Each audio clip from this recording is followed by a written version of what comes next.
शिमला में आज राज्य स्तरीय बैंक समिति द्वारा आयोजित बैठक में सीडी का अहम मुद्दा रहा, जिस पर चर्चा हुई। वहीं हिमाचल के बैंकर्स द्वारा बैंक प्रणाली पर लिए गए अहम मुद्दों के बारे में भी चर्चा की गई।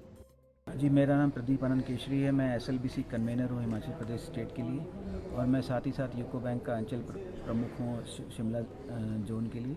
और जैसे कि आपने बताया, आज राज्य स्तरीय बैठक हुई है। ये आरबीआई की लीड बैंक स्कीम के तहत साल में 4 बार क्वार्टरली इंटरवल पे हम सारे बैंक्स और स्टेट गवर्नमेंट के डिपार्टमेंट्स आपस में बैठक करके जो बैंकों की लोन की स्कीमें हैं, स्टेट गवर्नमेंट की डिफरेंट स्कीमें हैं, उनकी ग्रोथ और रिव्यू करते हैं और उस पर चर्चा करते हैं कि इस स्कीम में कैसे सुधार लिया जा सके, बैंकों में जो एप्लीकेशन पेंडिंग है उसको कैसे जल्दी से जल्दी निपटारा किया जा सके, और कस्टमर की जो नई रिक्वायरमेंट्स हैं, कस्टमर की जो ग्रीवेंसेस हैं, फीडबैक्स हैं, उसके ऊपर हम चर्चा करते हैं। और यहाँ की मीटिंग में जो भी निर्णय लिए जाते हैं बैंकों द्वारा, आने वाले समय में उसको अपने बैंकों के अंदर इम्प्लीमेंट किया जाता है। लोन लेने की सुविधा को कैसे आसान बनाया जाए, सुविधाजनक बनाया जाए, क्या इसको लेकर भी जो है आपके इस बैठक में कोई बात होगी? जी, जैसे कि राज्य स्तरीय जो बैठक होती है, इसमें सरकारी स्कीमों के ऊपर चर्चा होती है, और सरकारी स्कीमों की जो नोटिफिकेशंस होती हैं उसमें लोन लेने की प्रोसेस पहले से ही डिफाइंड रहती है। तो जब भी जितने भी कस्टमर्स हैं और सरकारी डिपार्टमेंट साथ ही साथ बैंकों के द्वारा कस्टमर को कॉन्टैक्ट किया जाता है, और उस नोटिफिकेशन में जो भी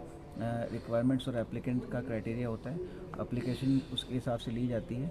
और सरकारी स्कीमों की एप्लीकेशन बहुत ही सिंपल होती हैं, डीआईसी के द्वारा निर्धारित की जाती हैं, और कस्टमर में को बैंकों के द्वारा अलग अलग कैंपों के थ्रू कैंप्स कंडक्ट किए जाते हैं, जहाँ पे हम उन्हें अवेयर कराते हैं कि क्या क्या डॉक्यूमेंट्स उन्हें सबमिट करने हैं लोन लेने के लिए। तो इस बैठक में जो है किन विशेष बिंदुओं को लेकर जो है वार्ता हुई है? जो आज सबसे ज़्यादा चर्चा हुई है वो हमारे स्टेट के सीडी रेशियो को लेके।